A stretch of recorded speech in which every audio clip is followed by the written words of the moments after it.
is just fantastic.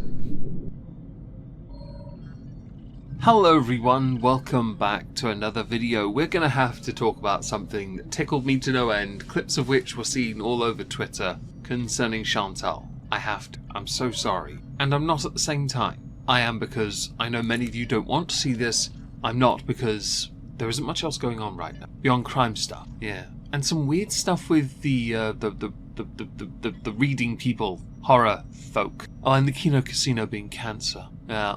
Anyway, we're going to dive into Chantal because during a recent live stream, the mask slipped and a few comments were made. And I want to highlight her priorities, along with her facade, her lies, her handling, and her lack of patience.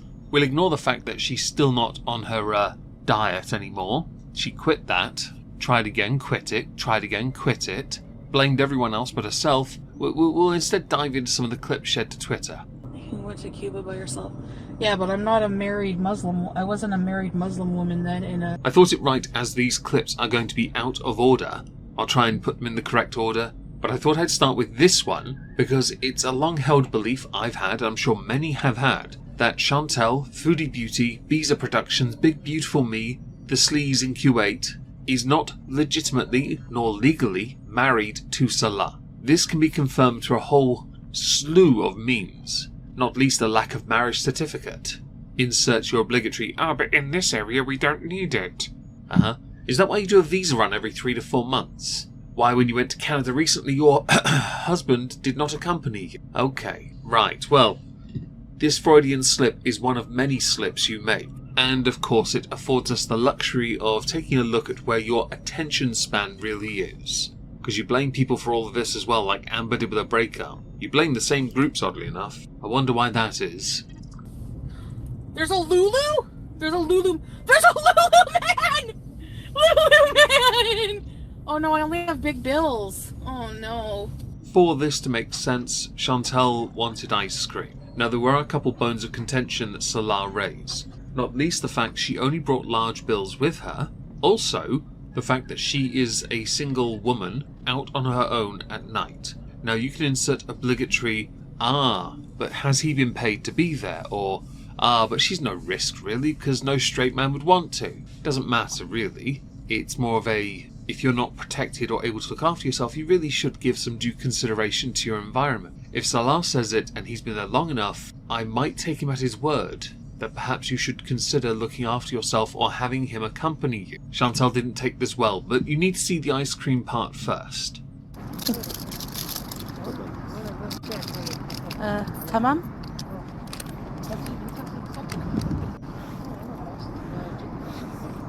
هذا ليس بيمشي العملة بتاعتنا.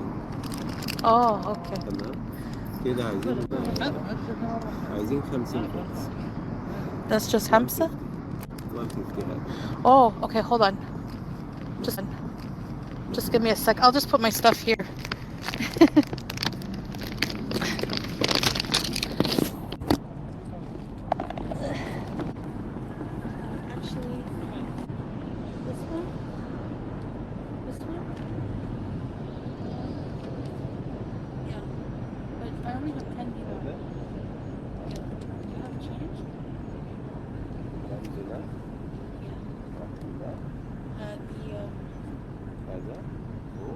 Oh no, just one. What? Yeah. وهذا؟ عادي. وهذا نور. واحد من هذا فانتاستيك. Just واحد fantastic.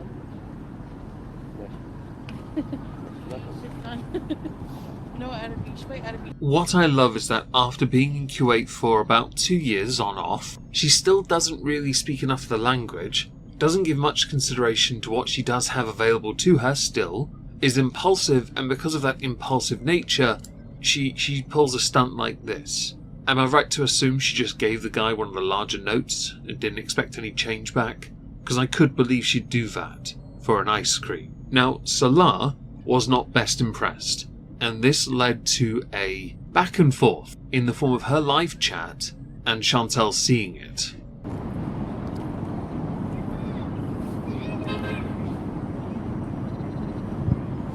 I gave him the money. Like, you didn't even see what happened and you're yelling at me.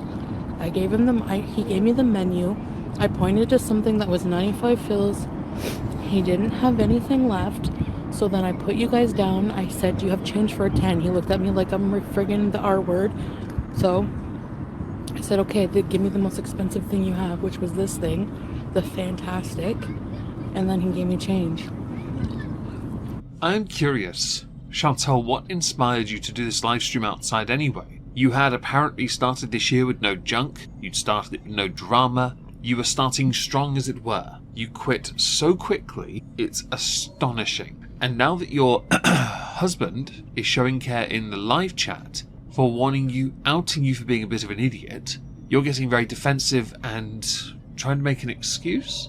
I'm not defending Salah, just to be clear, but in the instance where you're out and about at night getting ice cream, something about this seems a bit weird. Although I do get that perhaps you would consider this a new form of content you could do, IRL nighttime live streaming, because it means you get to go outside. Since you can't do that during the day, you would turn into literal pork belly. I was okay breathing at home, actually.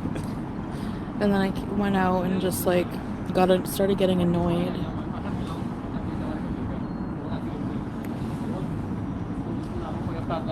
And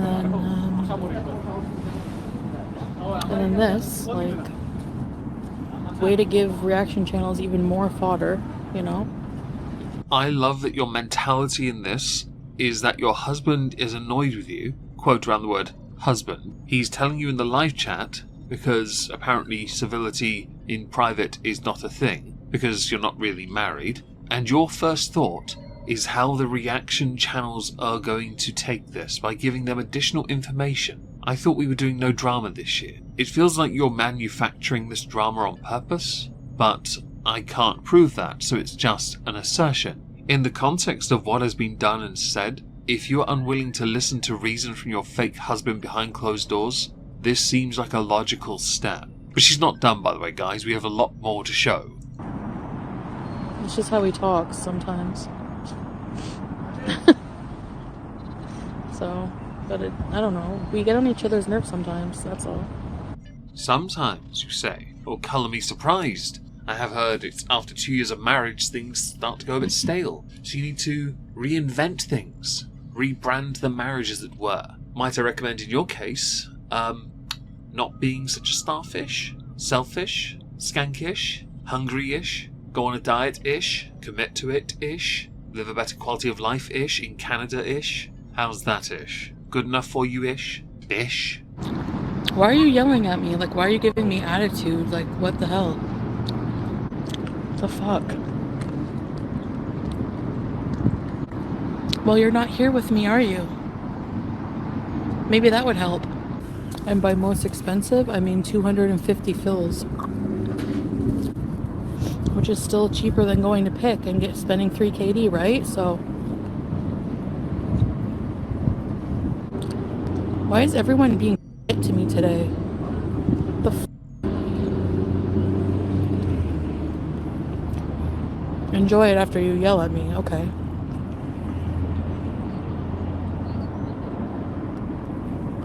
At time of recording, this live stream is still up on her channel. I'm very impressed with that, by the way, because Chantal does have a tendency when she creates content like this, when she's in the mood she's in, and she's been brewing for some rage for a while, based on how quickly I've seen her eat some chocolate cake recently, how quickly I've seen her annihilate other foods in her car. Her attitude is coming across as somebody who needs to let go.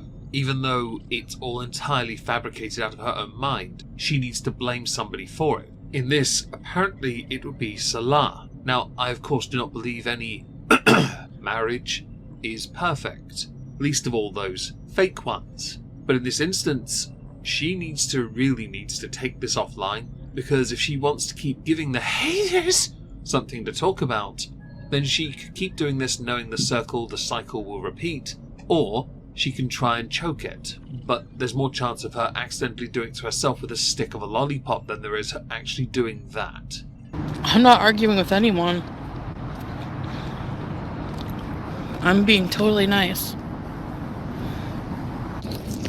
Oh my god, I'm gonna lose it. I'm gonna lose it. I pointed to the ice cream I wanted, and he didn't have any more. Okay?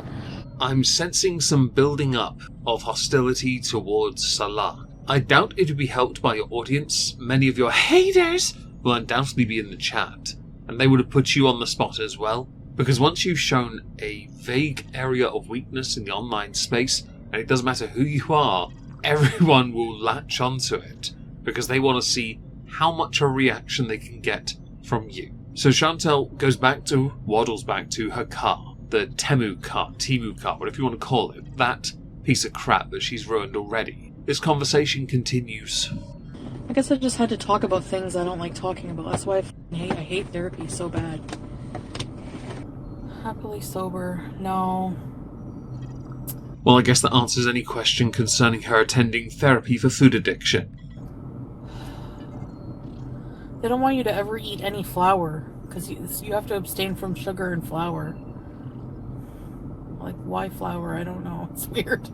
Well, let's see. Flour can be used to make pasta. It's used to make bread. I'm guessing they say this because of it being used in baking. Cakes as well, of course. I know there are many more uses for flour. It's quite a versatile ingredient. In the context of this, I think it's solely for your betterment. Something which you cannot commit to because of the cycle you are a part of. A cog within a mechanism that only exists for as long as you are there. The moment you're gone, as in you quit YouTube preferably first before anything else untoward, of course, the ecosystem, the economy goes with it. But if you ever came back after such an event, it would still be there because they know you'd come back. You have to break the cycle yourself, either as a creator and change the very nature of who you are, or concede defeat and carry on being who you are. Bosh. If I had, a cheeseburger and small fry meal every day, and then ate healthy the rest of the day, I don't really see an issue with that, honestly. Your mentality when it comes to takeaway is as poisonous as Anne Boleyn reads. But it's only one takeaway a day. When I was in Norwich recently, I had 2 over the course of 3 days. And my body hates me for it. 100% it hates me for it. Because prior to that, I hadn't had a takeaway in many, many months. Because that's what a takeaway is, it's a treat, right?